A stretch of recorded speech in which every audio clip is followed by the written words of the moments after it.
कीजिएगा नकाश की स्क्रीन पर। बाइबल की कौन सी किताब हमें बहते हुए पानी से नहाने का कहती है, यानी कि किस किताब में बहते हुए पानी से नहाने का कहा गया है?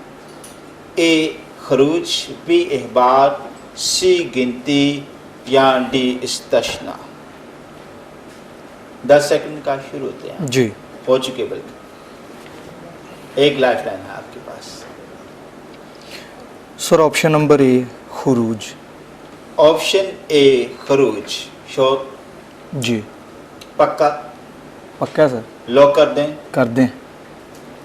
वेल, वक्त ज़ाया किए बगैर कंप्यूटर जी से number 2 episode number 12 and question number 10 की ऑप्शन ए को लॉक कीजिएगा, बताएगा कि ये जवाब दुरुस्त है या गलत है। ओ काम साहब, ये क्या हो गया? जवाब फिर नकाश का गलत हो गया। सही जवाब फ्लैश कीजिएगा नकाश की स्क्रीन पर। जो सही जवाब है वो है बी अहबार। अहबार।